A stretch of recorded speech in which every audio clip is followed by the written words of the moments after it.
cave do you live in? What cave do you live in? Plato did a great story that he copied from Socrates in Plato's Republic. The people are all locked in, heads still, shackled down, looking at a wall, and behind them is a fire. And they see their shadows on the wall. And that to them is their reality.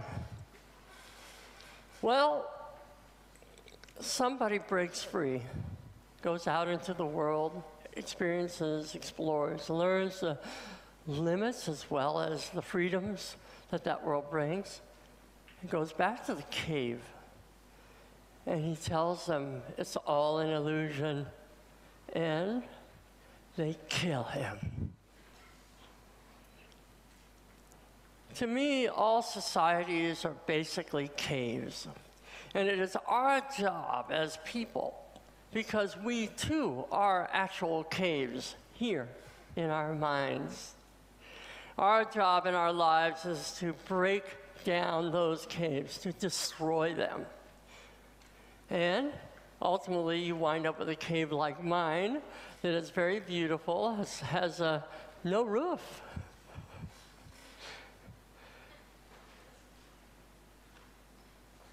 I have struggled through a number of things in my life that have defined me, or I have broken the definition and created myself. The first thing that I dealt with in my life is being transgendered. Also having a cleft palate. There, that's how I was born. And of course, I never saw anybody look like me. I actually looked like that boy up there when I was a kid. And never saw anyone until I was about 11 years old. I met a girl at a public pool, and she scared me to death. But one thing I learned from that is I learned, oh, there are other people looking like me out there. How lucky can I be? I mean, there's one person out there. And then I thought, oh, well, if there's one over here at this part of the town, there must be another one, and another one, and another one. And I learned, yes, 1 in 700 children are born with a cleft lip or cleft palate, or both, as I was. And then I just forgot all about it. I didn't care anymore. It was done. My next challenge was being transgendered. I'd always go out and play with the girls, and my brothers were envious. My 3 brothers. And I played with them as kind of a practice area because I knew that when I got older, I would be a girl. Somehow. Didn't happen. I got on the internet and said, wow, all this information. And I studied for 2 years until I finally figured out, yeah, I'm transgendered. And I came out to my wife, and she supported me. And she went with me to Thailand in 2002. I was 51 years old, and I got the operation. I was very, very, very sick because I had pancreatitis, severe, severe pancreatitis. I remember the first time that I had my attack. I totally passed out, saw white light, heard buzzing in the sky. And when I woke up, my son, our son, said, "Is Daddy dead?"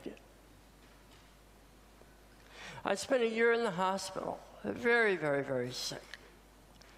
And it was a horrible time. My family and all of the family had to come and see me quite a number of times, too many times to say goodbye. They said, "Oh, she's going to die now."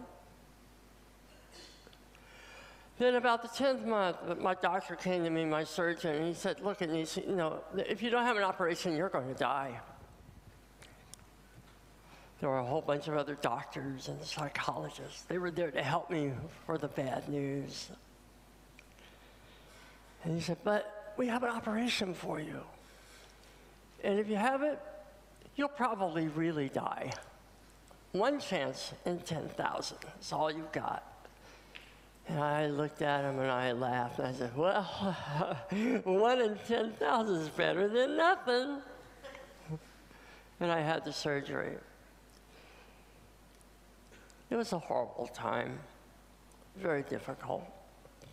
10 years I was bedridden, couldn't eat, couldn't walk. I was in a wheelchair.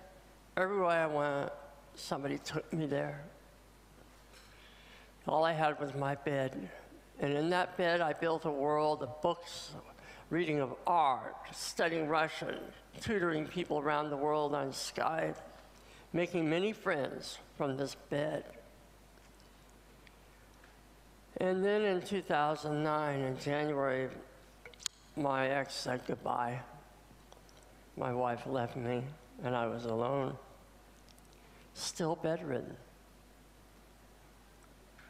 So I wound up in an apartment with my dog, Dante, and I was still bedridden for about a year. But during that year, I got a program to improve my health that I created.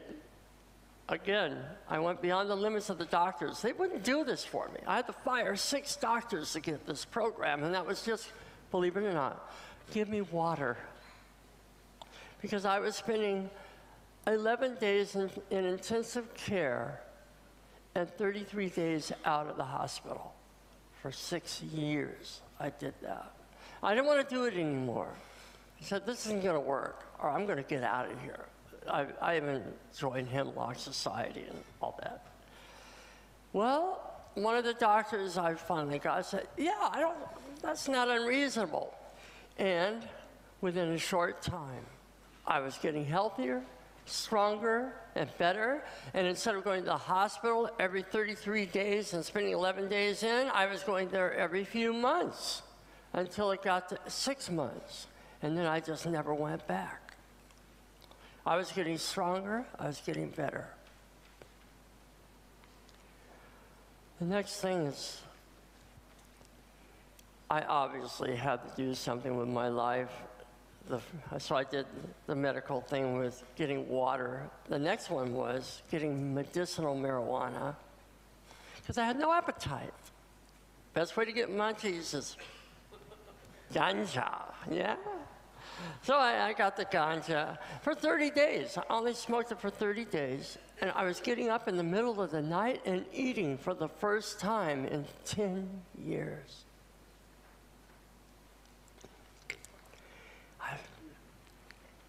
Wow, amazing. And then the other thing I had to do was get off of fentanyl, a very strong narcotic. I was on hospice dose of that, 400 micrograms per hour. And it was extreme. It was for pain that I had all the time. And I knew I was going to get out of there. I was going to go somewhere.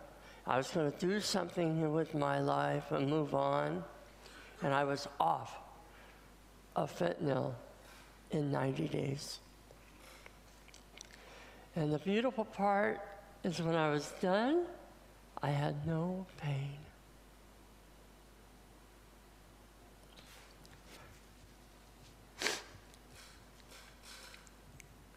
So, one thing I did when I was 22 is I went to the Russian consul in San Francisco, and I asked him, I said, I want to come to the Soviet Union and I want to teach English to Russians.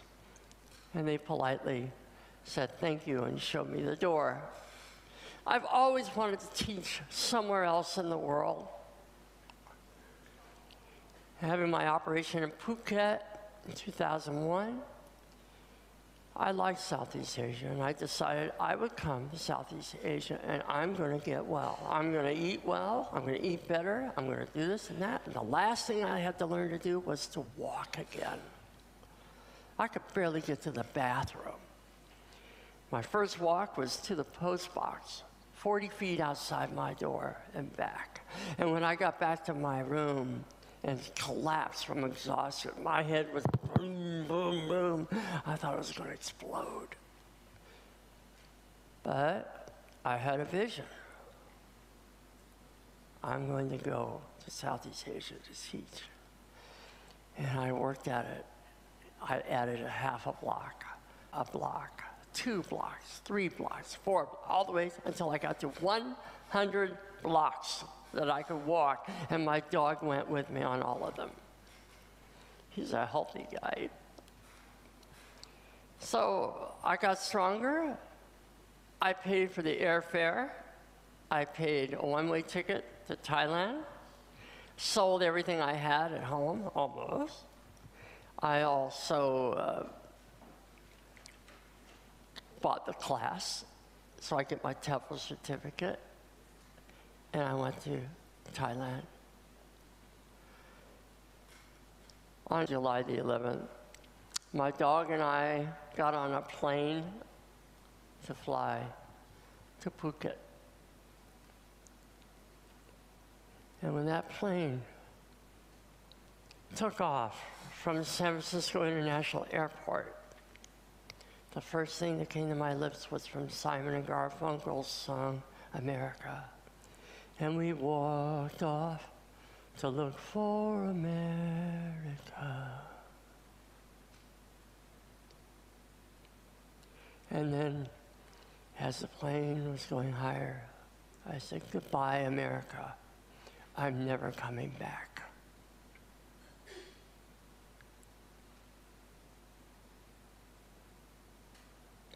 Bittersweet.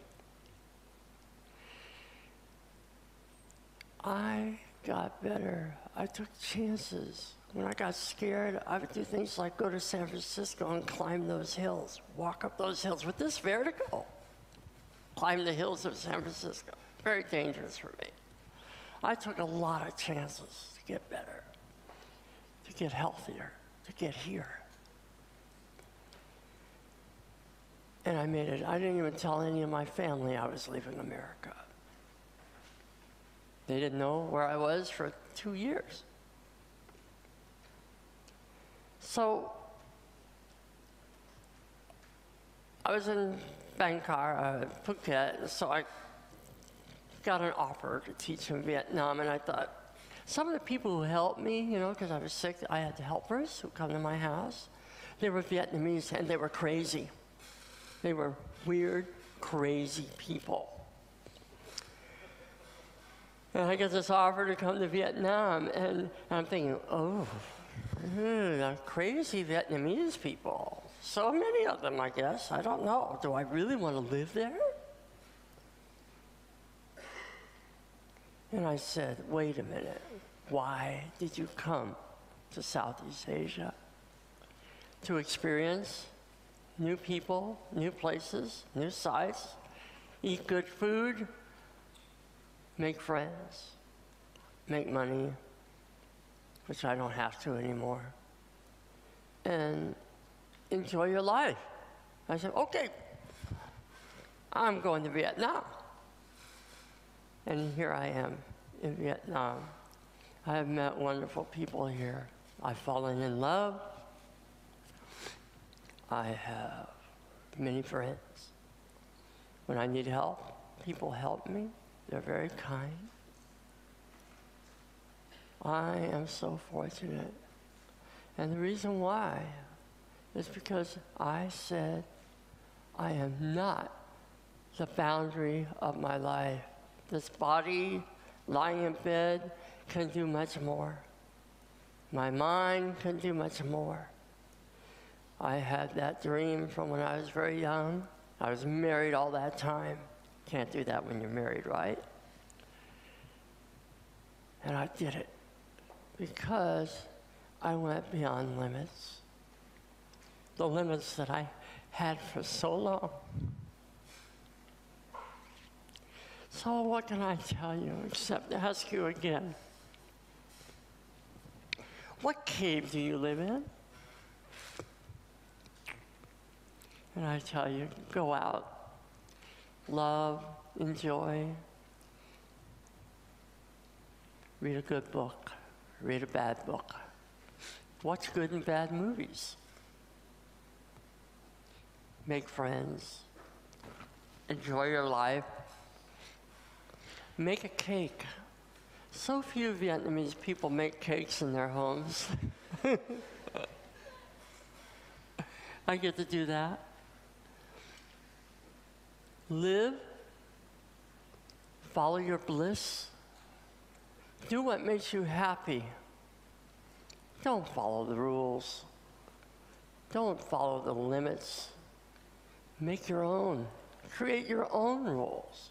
Create your own new limits, because every time you do that, you step into another cave.